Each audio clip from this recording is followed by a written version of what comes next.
미국도 경악하는 세계 1위 파괴력 공개, 한국산 K-3 마침내 생산 시작. 유럽 선주문 우리가 먼저 살게. 우크라이나 전장에서 전차는 대전차 미사일과 드론에 다량 파괴되면서 주력 전차 무용론마저 제기됐다. 하지만 은폐연폐가 제한되는 평지에 가까운 드넓은 야지, 지형에서나 도심 전투 상황에서 공세에 쓸만한 전차를 대신할 전력을 찾기도 어렵다. 전차의 시대가 끝나려면 아직 멀었다는 것이 군사 전문가들의 중론이다. 5일 방사청 등에 따르면 한국도 현존 최강의 전차 중 하나인 K2 흑표의 한계를 넘어설 차세대 스텔스 전차 K3 전차를 만들고 있다. K3 전차 개발은 2013년 말 육군에 의해 이미 시작됐고 2015년 언론에 최초로 공개됐다. 보통 전차 개발은 15년가량 걸리는 만큼 K3도 5에서 7년간 개념 연구기간을 거쳐 2023년부터 탐색 개발에 들어가 2030년경 시제 전차를 제작할 계획이다. 2024년 6월 대한민국 국방산업발전대전에서 공개된 K3는 정찰용 드론까지 탑재해서 기존 전차의 한계를 뛰어넘는 스텔스 모형을 선보였다. 특히 차세대 K3 전차는 드론으로 주변을 정찰하고 위협을 피하는 방식으로 운용되며 능동방어 장치는 전차를 향해 날아오는 포탄과 미사일을 직접 타격하는 하드킬 방식이 적용될 전망이다. 중량은 K2보다 가볍고 포장도로에서 시속 80km로 주행이 가능하다. 스텔스 형상 설계와 수직 발사 미사일과 레이저 포탑도 장착할 계획으로 알려졌다. 당초 주포는 내일건으로 장착할 계획이었지만 내일건 탑재는 확인되지는 않았다. 이 같은 차세대 전차의 전투 중량은 55톤으로 정도가 될 전망이다. 중량을 줄이면 그만큼 장갑이 줄어 방호력에 약점이 있지만 60톤 이상 나가는 전차는 수송도 어렵고 유럽 지형의 진흙탕 돌파도 어렵기 때문이다. K2 전차의 120mm 주포와 달리 130mm 주포를 탑재한 K3는 그 파괴력이 훨씬 강해진다. 여기에 원격 조종하는 포탑까지 달고 인공지능 승무원까지 도입해 인간 승무원의 부담이 줄어들 전망이다. 차세대 스텔스 기능 부여로 적으로부터 쉽게 포착되지 않고 내부 승무원은 아이언 비전같이 외부에 장착된 카메라가 촬영하는 360도 모든 장면을 헬멧 바이저로 확인할 수 있고 고무 궤도와 하이브리드 엔진, 능동형 서스펜션은 뛰어난 승차감 제공과 승무원의 피로감을 줄여 전투에 집중할 수 있다. 인공지능 승무원 운용으로 무인 전투 운용이 가능하고 표적 포착과 정밀 타격이 더 쉬워지며 하이브리드 파워 팩에서 충분한 전력을 생산, 장착한 첨단 장비를 원활하게 작동시킬 계획이다. K3 전차는 아직 개념에 불과하고 현실적으로 어떻게 작동할지는 미정이다. 하지만 실시간 정보를 주고받는 미래 네트워크 중심전에서 이 같은 전차 전력 구축으로 마치 게임 같은 상황에서 효과적으로 지휘할 수 있다면 미래 전차의 전투력은 크게 향상될 전망이다. 정신 안 차리면 한국도 호갱대만 농락한 미 방산에 위장된 혁신 글로벌. 이 숫자는 대만이 구매 계약을 체결하고도 아직까지 미국으로부터 인도받지 못한 무기를 금액으로 표시한 것입니다. 2023년 대만 국내 총생산 GDP의 3%에 육박하는 규모로 이 값비싼 수치에는 천조국 미국을 움직이는 거대 방산기업들의 불편한 진실이 숨겨져 있습니다.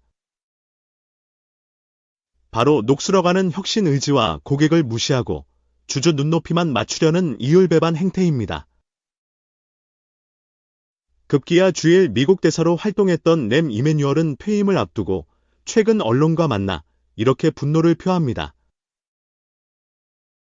이제 미국의 안보에는 중국보다 미국 방산업체들이 더 위험한 존재가 됐다라고. 약속을 지키지 못하는 미국 방산업체들의 중국만 흐뭇한 웃음을 짓고 있습니다. 대만과 함께 미 방산업체들의 큰손 고객인 한국도 정신줄을 놓고 있다가는 대만처럼 호갱이 될 수 있어 걱정됩니다. 대체 미국 방산기업들에 무슨 일이 벌어지고 있는 것일까요? 미국 싱크탱크 케이토 인스튜트에 따르면 작년 11월 기준 미국이 대만의 판매를 승인하고도 아직까지 인도하지 못한 무기 구매액이 220억 달러에 육박합니다. 그나마 2달 전 11개의 하이마스 로켓 시스템이 인도되면서 인도 잔고가 소폭 감소한 수준입니다. 2022년에 인도됐어야 할 탱크 버스터 미사일은 작년 말에 겨우 인도된 것으로 파악됩니다. 대만은 재래식 무기부터 첨단 비대칭 전력에 이르기까지 미국산에 크게 의존하고 있습니다. 해상 전력을 보면 미국이 2000년대 중반에 퇴역시킨 유도 미사일 구축함 4척을 인수해 쓰고 있습니다. 또 12척 이상의 전직 미국 프리기탐을 운용 중입니다. 전투기 부문에서는 1990년대에 구입한 미국산 단일 엔진 F-16 전투기 140여 대가 공군 경락고에 보관돼 있습니다. 대만은 지금 인내심을 가지고 오는 2026년까지 개량된 F-16 전투기 66대가 모두 인도되기를 기다리고 있습니다. 육상 전력인 탱크 역시 수백 대의 구형 미국산 주력 전투 탱크와 경전차를 운용 중으로 지난달에서야 최신형 에이브럼스 탱크 일부가 첫 배치됐습니다. 대만의 구매 대수는 100대 이상으로 이 역시 인도 완료 시점 2026년을 맞출 수 있을지 장담할 수 없는 상황입니다. 2022년 인도됐어야 할 대전차 무기인 제블린 로켓도 작년에서야 첫 인도가 이뤄진 것으로 파악됩니다. 섬나라인 대만은 미국으로부터 구매한 무기들의 정시 인도가 죽느냐 사느냐의 문제입니다. 지정학 전문가들 사이에서 2027년 중국의 대만 침공 가능성이 나오는 가운데 실제 위기 발발된 해외 무기를 들여오기 어렵기 때문입니다. 우크라이나의 경우 육상을 통해 얼마든지 크고 육중한 무기 체계를 공급할 수 있지만 해상 운송이 필수인 대만은 주변 지역을 중국이 차단할 경우 첨단 해외 무기를 원조받을 수 없습니다. 무게 때문에 항공 운송으로 공급할 수 있는 무기 체계도 한정적입니다. 이와 관련해 미 외교 전문지 더 디플로맷은 우크라이나 전쟁에서 알 수 있듯이 한번 전쟁이 터지면 무기 재고는 빠르게 소진되는 양상기라며 대만은 위기 발발 시 축적한 무기 재고가 빠르게 소진되는 상황에서 해상봉쇄로 인해 새로운 공급이 막혀 전쟁에 취약해지는 구조라고 지적합니다. 한국 역시 대륙과 연결된 영토를 북한이 차지하는 상황에서 유사시 해상 봉쇄가 이뤄지면 외부 무기 조달에 치명적인 장애가 초래될 수 있습니다. 미 국방부 집계에 따르면 1950에서 2022년 사이 미국산 무기를 가장 많이 사들인 나라는 사우디아라비아입니다. 이어 이스라엘, 일본, 대만, 호주, 한국 순으로 중동과 아시아의 소수 선진국들이 미국 방산업체들을 먹여 살리고 있다고 해도 과언이 아닙니다.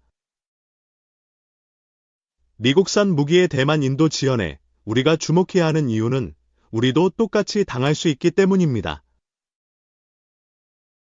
미국 정가와 외신들은 대만으로 향하는 무기들이 늦어지는 이유로 러시아와 우크라이나 간 발생한 전쟁을 꼽습니다. 그런데 이는 반만 맞고 나머지 반은 틀린 주장입니다. 미사일 부문에서는 미 정치권의 주장대로 우크라이나 전쟁 수요와 대만에 공급할 무기를 유럽과 우크라이나에 우선 투입하고 있습니다.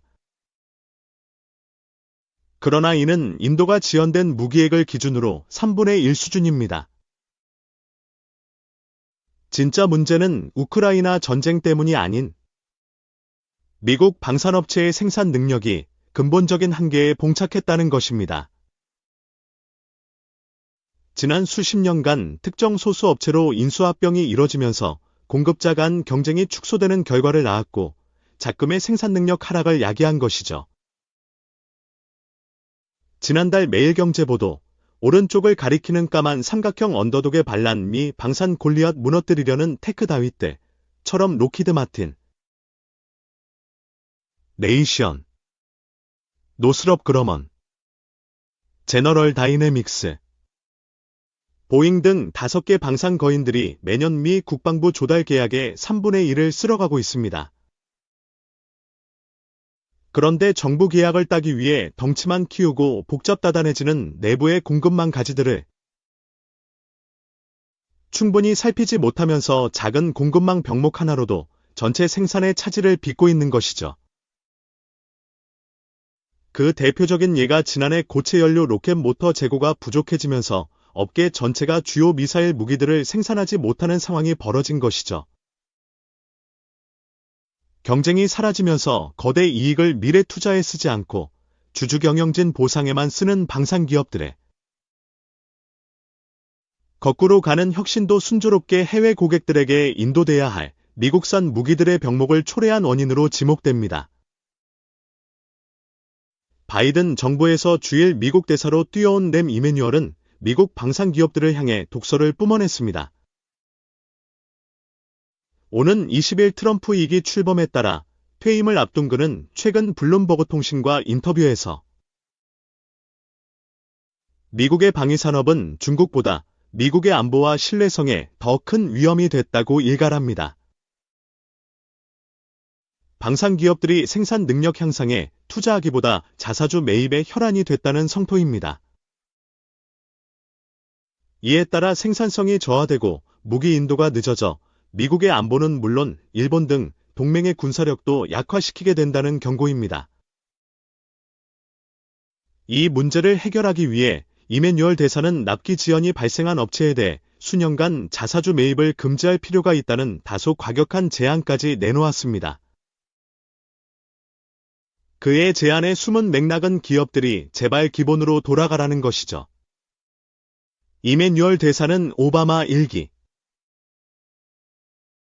행정부에서 백악관 비서실장을 역임한 거물급 인사로 새 민주당을 재정비할 전국위원회 댄시 의장 후보로도 거론되고 있습니다.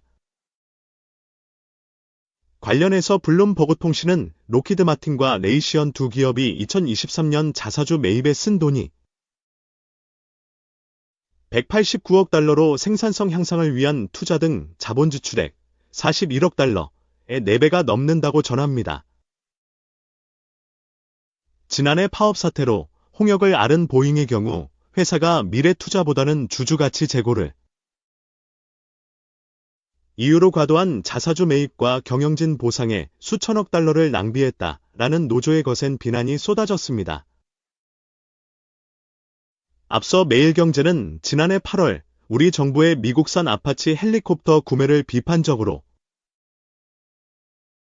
조명, 오른쪽을 가리키는 까만 삼각형 첨단 장비 아쉬운데 견적은 4.7조 원 미 아파치 구매 사업 미스터리 했습니다. 천문학적 비용을 들여 미국산 무기를 사오는데 정작 첨단 기술 옵션은 부족하다는 취지였습니다. 우크라이나 전쟁을 계기로 드론의 중요성이 부상한 흐름에서 과연 아파치를 대량 구매하는 게 전략적으로 올바른 것인지 의문을 제기하는 타 매체 보도도 잇따랐습니다. 이처럼 전쟁의 경제학이 급변하는 상황에서 정부가 관료주의에 사로잡혀 전통을 답습하는 무기 구매 행태를 고집할 경우 전투력 향상과 국민 세금의 유용한 사용 모두에서 거센 비판에 직면할 것입니다. 당장 미 방산업체들로부터 글로벌 호갱이 된 대만의 전철을 밟지 않으려면 녹슬어가는 미국 방산기업들의 실태를 직시하고 새로운 대안시장과 기업을 찾아야 할 것입니다. 도널드 트럼프 당선인이 한국 조선업에 협력의 소스를 쳤듯이 이미 바다로 향하는 방위산업에서 미국은 경쟁력의 근간을 상실했습니다. 이 기회에 정부는 조달 부문에서 위험 부담을 감수하고 작지만 혁신적인 K방산 기업의 제품과 서비스를 적극 구매해 이들이 세계로 뻗어나갈 수 있도록 디딤돌 역할을 해야 할 것입니다.